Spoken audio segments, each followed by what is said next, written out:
You're sitting at a bar, or maybe at a dinner table, with a drink waiting in your hand.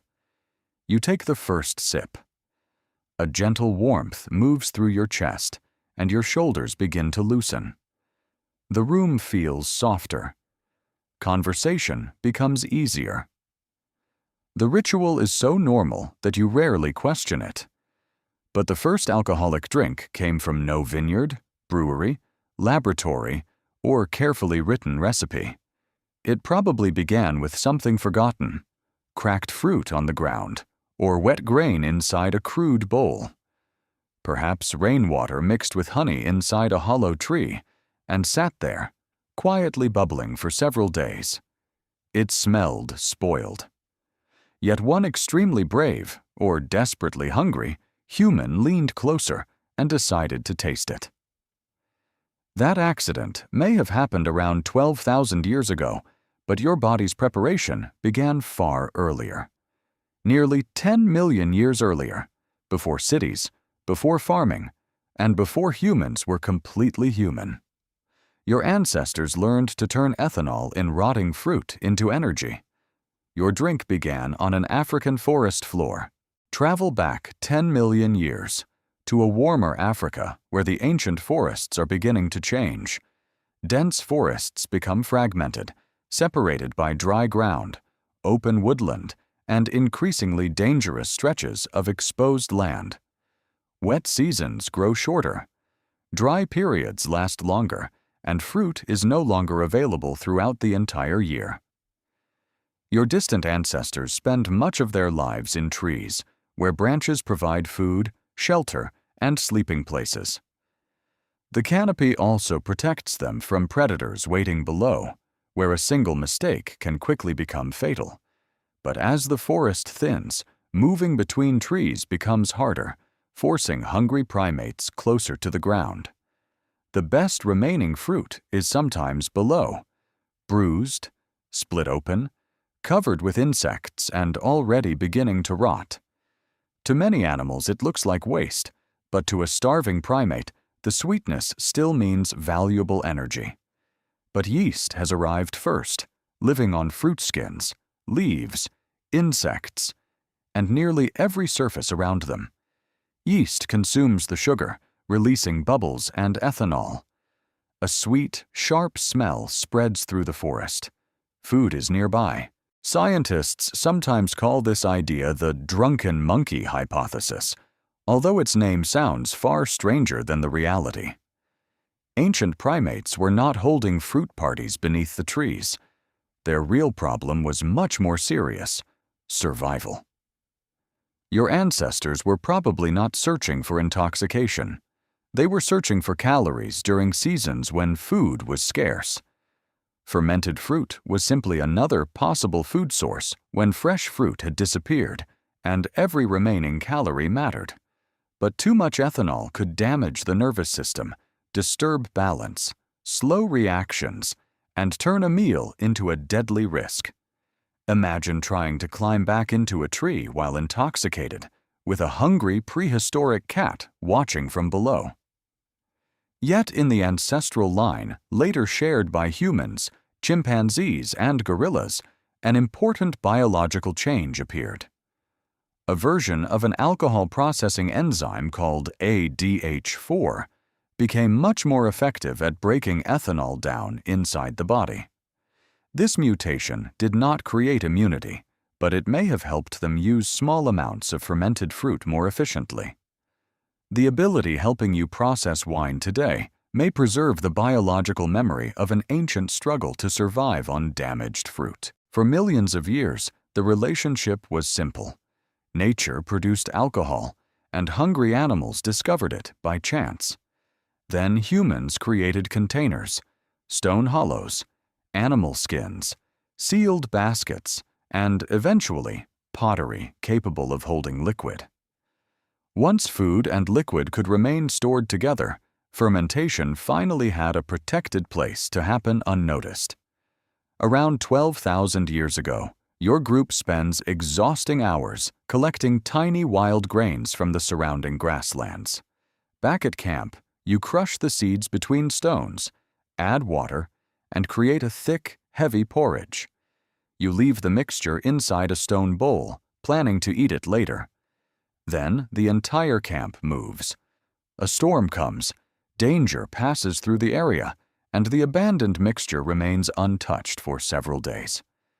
When you return, bubbles rise through the surface.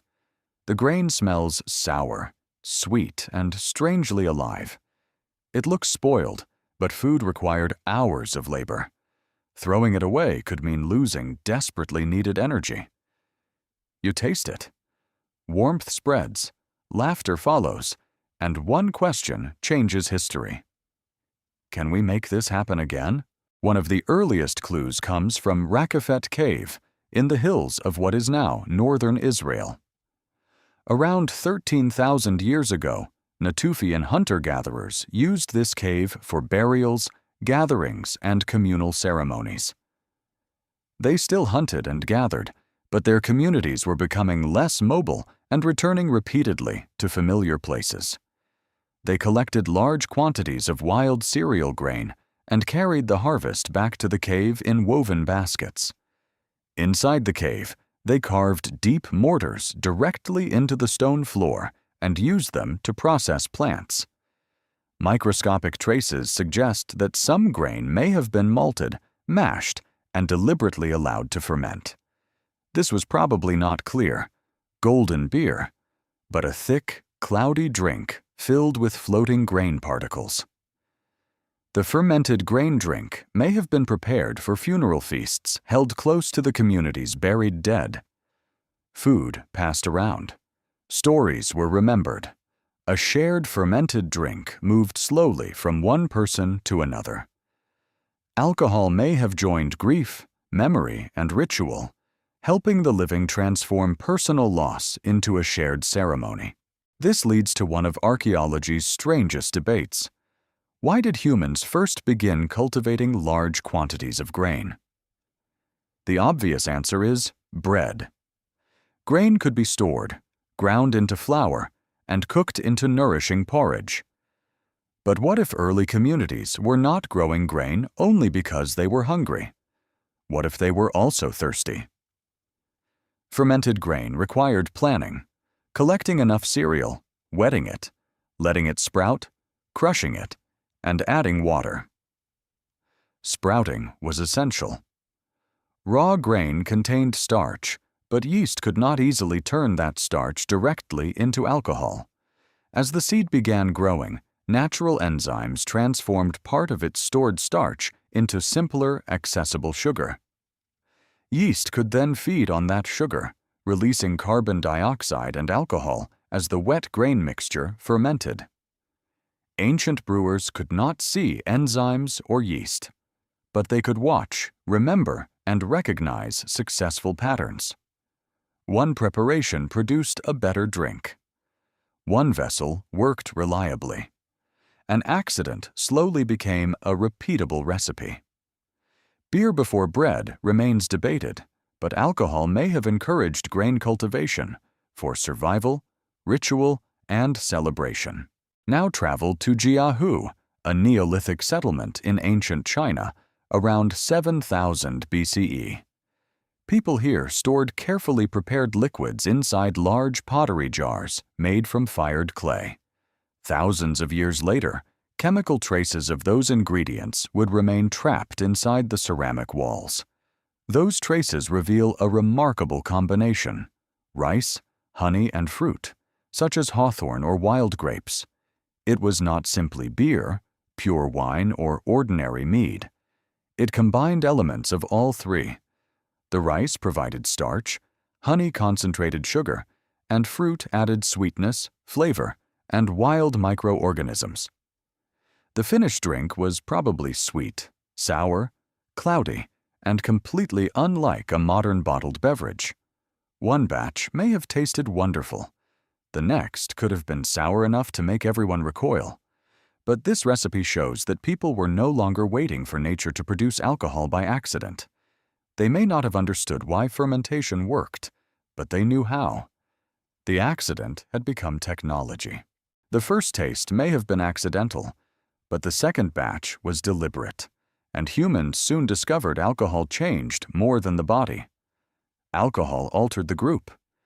People shared it during feasts, funerals, negotiations, and ceremonies that brought entire communities together. A shared vessel could turn suspicious families into temporary allies, helping agreements feel personal, public, and difficult to break. It helped mark marriages, successful hunts, harvests, burials, and promises, moments people wanted the entire group to remember. Alcohol lowered tension. People spoke more freely, sang around the fire, danced together, and remembered those who were gone. In a world of hunger, injury, winter, predators, and grief, even a brief feeling of safety must have seemed astonishing. And sometimes it encouraged choices that seemed wonderful beside the fire, and much less impressive the following morning. Ancient people also learned the danger. Too much alcohol caused poor balance, sickness, arguments, injuries, and terrible judgment. The same drink that strengthened one feast could destroy another. Alcohol was never simply a blessing or simply a curse. From the beginning, alcohol carried reward and risk. And despite every warning, humans continued returning to it anyway. Today, the world around your ancient body is completely different. Your ancestors found tiny amounts of alcohol while desperately searching for food. Your brain still connects alcohol with calories, reward, relaxation, and social safety. But the forest floor has been replaced by shelves of concentrated alcohol. A survival advantage can become dangerous when ancient instinct meets unlimited supply. Alcohol can connect people, but also damage bodies, relationships, and entire communities. Evolution prepared us for fermented fruit, not unlimited bottles of powerful spirits. Remember the rot, the dirt, forgotten bowls and drinks shared beside the dead. Your drink completes a 10-million-year journey from survival to ritual, civilization, and the modern bar. We turned poison into a party.